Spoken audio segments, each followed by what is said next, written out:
Hello friends, my name is Sumant. 29 मार्च को supreme court का एक ऑर्डर आया। इस ऑर्डर में सुप्रीम कोर्ट ने उन व्हीकल्स को जो भारत स्टेज 3 नॉर्म्स को कंप्लाई करते हैं उनको बैन कर दिया। उनको सेल करने से, उनको रजिस्टर करने से बैन कर दिया। ये जो ऑर्डर था वो 1 अप्रैल 2017 से पूरे भारत में लागू हो जाएगा। हम लोग इस जो जजमेंट है, इसका जो इफ़ेक्ट है उसको डिस्कस करेंगे। इसका ऑटोमोबाइल इंडस्ट्री पे क्या इफेक्ट पड़ेगा, इसका आम जनता पे क्या इफेक्ट पड़ेगा और इसका भविष्य में क्या क्या अफेक्ट हो सकता है उसको भी हम लोग डिस्कस करेंगे आज। सबसे पहला सवाल हमारे दिमाग में ये आता है कि आखिर सुप्रीम कोर्ट ने इन व्हीकल्स को बैन क्यों किया। तो देखिए, सुप्रीम कोर्ट में कई सारे पिटिशंस आए थे। उन्होंने ये गुहार लगाई थी कि 1 अप्रैल 2017 से BS4 इमिशन नॉर्म्स एक्टिवेट हो रहे थे पूरे भारत में। तो इस डेट के बाद जो भी व्हीकल भारत स्टेज 3 को कंप्लाई करते थे उन्हें बैन कर देना चाहिए। क्यों बैन कर देना चाहिए? क्योंकि जो भी व्हीकल भारत स्टेज 3 को कंप्लाई करते हैं वो ज़्यादा पोल्यूटेंट इमिट करते हैं और जो भारत स्टेज 4 को कंप्लाई करते हैं वो भारत स्टेज 3 वाले से कम पोल्यूटेंट इमिट करते हैं। सुप्रीम कोर्ट ने यह कहा कि लोगों का जो हेल्थ है, लोगों का जो स्वास्थ्य है वो ऑटोमोबाइल इंडस्ट्री के कमर्शियल इंटरेस्ट से ज़्यादा इंपॉर्टेंट है, इसलिए हम लोग इन सब व्हीकल को बैन कर दे रहे हैं। इसका इफेक्ट ये हुआ कि 1 अप्रैल 2017 के बाद केवल उन्हीं का सेल एंड रजिस्ट्रेशन होगा जो भारत इमिशन नॉर्म 4 को कंप्लाई करते हैं। दोस्तों, हम लोग ये देख रहे हैं कि ये जो भारत स्टेज का जो टर्म है काफ़ी बार यूज़ हो रहा है। तो अब हम लोग देख लेते हैं कि आखिर भारत स्टेज फ्यूल नॉर्म्स हैं क्या। ये इमिशन नॉर्म्स हैं जो कि ऑटोमोबाइल पे अप्लाई होती हैं। इसका मतलब ये है कि किसी भी ऑटोमोबाइल इंजन को, किसी भी इंटरनल कंबशन इंजन को कितना पॉल्यूटेंट इमिट करना है ये इन सब नॉर्म्स के द्वारा डिसाइड होता है। जैसे जैसे हम ऊपर जाएंगे वैसे वैसे ये नॉर्म्स स्ट्रिक्ट होते जाएंगे। For example, Bharat stage 1, Bharat stage 2, Bharat stage 3, 4 इत्यादि। तो जैसे जैसे हम ऊपर जाएंगे, मतलब कि 1 से 2 पे जाएंगे, 2 से 3 पे जाएंगे, 3 से 4 पे जाएंगे, तो ये जो नॉर्म्स हैं वो ज़्यादा स्ट्रिक्ट होते जाएंगे। मतलब कि जो गाड़ियां हैं वो कम से कम पॉल्यूटेंट इमिट करेंगी। जो भी व्हीकल भारत स्टेज 3 को कंप्लाई करती हैं वो भारत स्टेज 4 वाले से ज़्यादा पॉल्यूटेंट इमिट करती हैं, इसीलिए उनको बैन किया गया है। ये जो नॉर्म्स हैं वो CPCB central pollution control board द्वारा इसका स्टैंडर्ड डिसाइड होता है और इसका टाइमलाइन डिसाइड किया जाता है। मतलब कि ये जो नॉर्म्स हैं वो कब लागू होंगे और इसको जो लागू करता है वो सेंट्रल गवर्नमेंट लागू करता है। ये जो भारत स्टेज नॉर्म्स हैं वो यूरोपियन नॉर्म्स के बिल्कुल मिलते जुलते हैं। और भारत सरकार ने ये भी कहा है कि देखिए, अभी क्या हुआ, 1 अप्रैल 2017 से अब केवल भारत स्टेज 4 व्हीकल्स ही सेल होंगी। इसकी सरकार ने ये कहा है कि हम लोग भारत स्टेज 5 को स्किप कर देंगे। मतलब कि भारत स्टेज 4 के बाद भारत स्टेज 5 नहीं आएगा, भारत स्टेज 6 आ जाएगा सीधे। 5 को हम लोग स्किप कर देंगे, हम लोग सीधे 6 को इम्प्लीमेंट करेंगे। अब बात यह आती है कि जैसे कि मैंने बताया कि अगर भारत स्टेज 4 नॉर्म्स इम्प्लीमेंट होता है तो पोल्यूशन कम होगा, क्योंकि पोल्यूटेंट कम निकलेंगे। तो पोल्यूटेंट कम कैसे निकलेंगे? होता क्या है कि जो फ्यूल्स होते हैं, जो तेल होता है इसको मॉडिफाई किया जाता है, इसको और रिफाइन किया जाता है। प्लस जो कंबशन इंजन होते हैं जो गाड़ियों में लगे होते हैं उसमें भी थोड़ा सा मॉडिफिकेशन किया जाता है, उसको भी थोड़ा सा अपग्रेड किया जाता है। इस कारण से जो पोल्यूटेंट निकलते हैं वो काफ़ी कम हो जाते हैं। अब आपको देता हूँ एक सवाल है, विच of the following is an air pollutant? पहला ऑप्शन नाइट्रोजन, दूसरा ऑप्शन कार्बन डाइऑक्साइड, तीसरा ऑप्शन कार्बन मोनोऑक्साइड, चौथा ऑप्शन ऑक्सीजन। ये मल्टीपल चॉइस क्वेश्चन है, इसमें एक से ज़्यादा ऑप्शन सही हो सकते हैं, इसका आप ध्यान से आंसर दीजिए। दोस्तों, जैसा कि मैंने आपको अभी बताया कि जो भारत स्टेज नॉर्म्स हैं वो यूरोपियन कंट्री में इस्तेमाल होने वाले यूरो नॉर्म्स से काफ़ी ज़्यादा मिलते जुलते हैं। तो इनमें डिफरेंस क्या है? अगर आप स्ट्रिंजेंसी की बात करें, अगर आप रिस्ट्रिक्शन की बात करें तो दोनों सेम है, दोनों इक्विवेलेंट है, बस डिफरेंस है उनके मैक्सिमम स्पीड में। अगर हमें पोल्यूटेंट कितना निकल रहा है, अगर हमें ये चेक करना है तो भारत में ये चेक किया जाएगा 90 किलोमीटर पर आवर की स्पीड पर। अगर गाड़ी 90 किलोमीटर पर आवर तक स्पीड चल रही है तब चेक किया जाएगा। मगर अगर हम लोग EU नॉर्म को फॉलो करते हैं तो वो जो चेक होता है वो 120 किलोमीटर पर आवर पे चेक होती है। मतलब कि the maximum speed at which the vehicle is tested is different in Bharat stage and European norms। अब देखिए, अभी मैंने आपको बताया था कि जैसे जैसे हम लोग ऊपर जाएंगे वैसे वैसे पोल्यूटेंट की संख्या कम होती जाएगी। तो पैसेंजर व्हीकल के लिए हम लोग देखते हैं कि कार्बन मोनोऑक्साइड भारत स्टेज 1 में निकलता था 2.72, भारत स्टेज 2 में निकला 2.2, 3 में निकला 2.3 और 4 में निकला 1.0। अगर आप हाइड्रोकार्बन की बात करें तो ये निकला 0.97, कम होकर आ गया 0.5 पे, फिर कम होकर आ गया 0.35 पे और उससे कम होकर आ गया 0.18 पे। अगर आप RSPM की बात करें, मतलब रिस्पॉन्सिबल सस्पेंडेड पार्टिकुलर मैटर की बात करें, PM मैटर की बात करें, तो 0.14 से कम होकर के आ गया 0.8 पे, 0.08 पे, 0.05 पे और 0.025 पे। तो देखिए कैसे कम होता जा रहा है, कैसे कम होता जा रहा है। और यहाँ पे देखिए 500 ppm से 100 ppm पे और 100 ppm से पे केवल 50 ppm पे। ppm का मतलब होता है पार्ट्स पर मिलियन, ये भी कम होता जा रहा है। तो इस तरह से जैसे जैसे हम लोग नीचे जाते हैं वैसे वैसे जो नॉर्म्स हैं वो ज़्यादा स्ट्रिक्ट होते जाते हैं। आपके लिए फिर एक सवाल, air pollution from automobiles can be controlled by fitting carbon separator, electrostatic precipitator, catalytic converter या वेट स्क्रबर।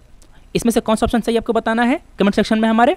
अब हम लोग डिस्कस करेंगे बारी बारी से कि इस बैन का सुप्रीम कोर्ट ने जो ऑर्डर दिया है उसका ऑटोमोबाइल इंडस्ट्री पर और भारत की आम जनता पर क्या प्रभाव पड़ेगा। सबसे पहले हम लोग देख लेते हैं कि ऑटोमोबाइल इंडस्ट्री पर क्या प्रभाव पड़ेगा।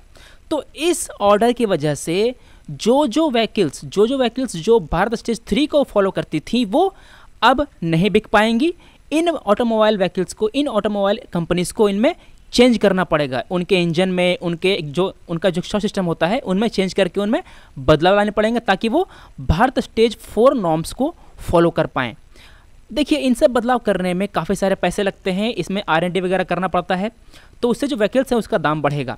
प्लस हम लोग ये देखते हैं कि जो रूल्स होते हैं वो आगे बढ़ते बढ़ते ज़्यादा स्ट्रिक्ट होते जाते हैं। इस कारण से कई सारे जो मॉडल होते हैं वो बाजार से हटा लिए जाते हैं। फॉर एग्जांपल मारुति 800, इसका प्रोडक्शन रोक दिया गया था क्योंकि ये भारत स्टेज नॉर्म्स को फॉलो नहीं कर पा रहा था।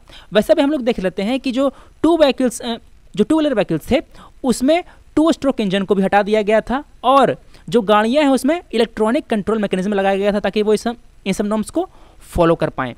फिर हम लोग ये देख रहे हैं कि जैसे जैसे हम लोग आगे बढ़ते हैं, भारत स्टेज 3 से भारत स्टेज 4 पे जाते हैं, तो वैसे वैसे जो ऑटो मेकर्स हैं, जो ऑटोमोबाइल कंपनीज हैं, इनको फॉलो करने के लिए, इन नॉर्म्स को फॉलो करने के लिए ज़्यादा पैसे खर्च करने पड़ते हैं, उनको इंजन में चेंज करना पड़ता है। आप देखिए कि एक इंजन को डेवलप करने के लिए सालों लगते हैं, कई सारे लोग लगते हैं और इनमें काफ़ी ज़्यादा पैसा खर्च होता है। इसको ट्विक करने के लिए जो इंजन अभी ऑब्सोलेट हो गए हैं, जो भारत स्टेज 3 को फॉलो नहीं करेंगे, उनको थोड़ा सा चेंज करने के लिए भी काफ़ी ज़्यादा पैसा लगेगा। इससे होगा क्या, जो व्हीकल है वो और महंगे हो जाएंगे। एक बात और बता दूं कि जब आपको भारत स्टेज 4 को फॉलो करना है तो केवल इंजन में ही नहीं बल्कि फ्यूल में भी आपको मॉडिफिकेशन करना पड़ेगा, फ्यूल में भी आपको पोल्यूटेंट की वगैरह कम करना पड़ेगा। तो जो ऑयल कंपनी है उनका भी जो इनपुट है वो बढ़ जाएगा, तो जो ऑयल है वो महंगा होगा, जो इंजन है मतलब कि जो व्हीकल्स हैं वो महंगा होगा। तो जो लोग हैं जो गाड़ी खरीदना चाहते हैं उनको ये सब चीज़ें, ये सब व्हीकल्स महंगे दामों पर मिलेंगी। अब हम आते हैं आम जनता पर। आम जनता पर इसका क्या प्रभाव पड़ेगा। जो गाड़ियां हैं वो महंगी होंगी, जो फ्यूल है वो महंगा होगा। जो गाड़ियां हैं उनमें करीब 10% का उछाल आएगा उनके दाम में। मगर आप देखिए कि अगर इन सब नॉर्म्स को इम्प्लीमेंट किया जाए तो पोल्यूशन काफ़ी कम होगा, जो पर्टिकुलर मैटर्स हैं उनका एमिशन काफ़ी कम हो जाएगा। आप ध्यान दीजिए कि जो पर्टिकुलर मैटर्स होते हैं वो कैंसर पैदा करते हैं हमारे शरीर में, स्पेशली लंग कैंसर, क्योंकि हमारे जो नाक के जो फिल्टर्स होते हैं वो इनको रोक नहीं पाते, इनका साइज काफ़ी कम होता है और रिजल्ट क्या होता है, रिजल्ट होता है प्रीमेच्योर डेथ, समय से पहले मौत।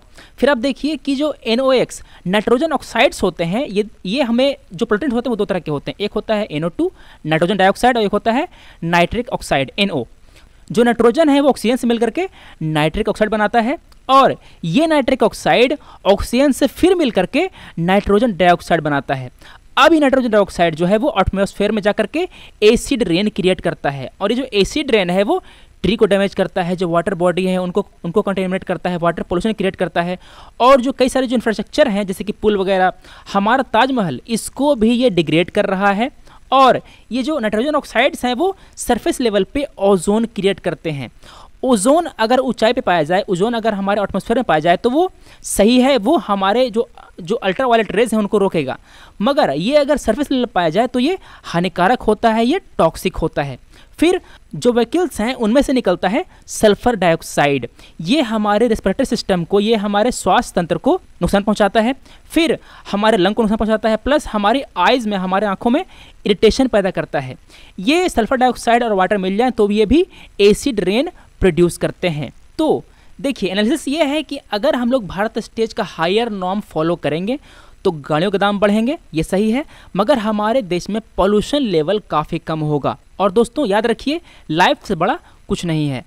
तो दोस्तों अभी तो हम भारत स्टेज 4 नॉर्म से काम चला लेते हैं, मगर सरकार का ये प्लान है कि 2020 तक हम भारत स्टेज 6 नॉर्म को पूरे भारत में इम्प्लीमेंट कर देंगे। भारत स्टेज 5 को हम लोग स्किप कर जाएंगे, जैसा कि मैंने पहले आपको बताया था।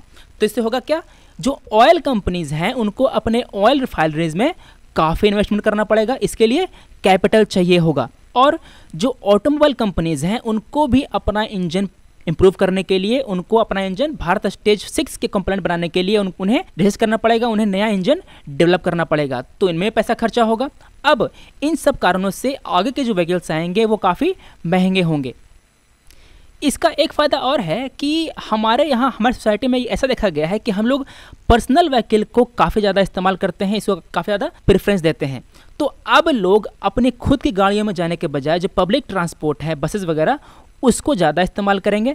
सरकार पर ये प्रेशर बनेगा कि वो हर सिटी में नए नए ट्रांसपोर्ट के साधन दें, वो बड़े बड़े शहरों में मेट्रो का निर्माण करें और इन संसाधनों में वो अच्छी सर्विसेज दें, ताकि लोगों के पास ये इंसेंटिव रहे कि वो अपनी कार छोड़ करके पब्लिक ट्रांसपोर्ट में सफ़र करें। तो दोस्तों आज हमने डिस्कस किया सुप्रीम कोर्ट ने जो बैन किया है भारत स्टेज 3 व्हीकल्स को, उसके बारे में। फिर हमने देखा कि जो भारत स्टेज नॉर्म्स क्या होते हैं, ये कैसे वेरी करते हैं, इनका ऑटोमोबाइल इंडस्ट्री पर क्या प्रभाव पड़ेगा, इनका हमारे हेल्थ पर क्या प्रभाव पड़ेगा, इनसे पोल्यूशन कैसे कम होगा। फिर हमने देखा कि फ्यूचर में क्या होगा। अब हम लोग आपको देखते हैं कुछ सवाल जिसका जवाब आपको हमारे कमेंट सेक्शन में देना है। 2 क्वेश्चन हमने आपको पहले दिया था। पहला सवाल था विच of the following is an air pollutant, nitrogen, carbon dioxide, carbon monoxide, oxygen. ये मल्टीपल चॉइस क्वेश्चन था, इसमें एक से ज़्यादा ऑप्शन सही थे। दूसरा क्वेश्चन था air pollution from automobiles can be controlled by fitting carbon separator, electrostatic precipitator, catalytic converter, wet scrubber. अगला क्वेश्चन, थर्ड क्वेश्चन है ओजोन इज फाउंड इन, मैंने बताया कि एटमॉस्फेयर में भी ओजोन होता है, वो किस लेयर में होता है, मेसोस्फेयर, आयनोस्फेयर, स्ट्रेटोस्फेयर, एक्सोस्फेयर, किस लेयर में होता है आपको ये बताना है। चौथा question which of the following on inhalation dissolve in blood haemoglobin more rapidly than oxygen, blood के हीमोग्लोबिन में ऑक्सीजन से ज़्यादा तेजी से कौन सा गैस डिजॉल्व करता है, sulphur dioxide, carbon monoxide, ozone, nitrous oxide. आपको बताना है इसका सही आंसर कौन सा है। पांचवा question which of the following device is suitable for removal of gaseous pollutant, cyclone separator, electrostatic precipitator, fabric filter and wet scrubber. इसका सही आंसर कौन सा है आपको बताना है। हम लोग मिलते हैं अगले वीडियो में। Thanks for watching, take care.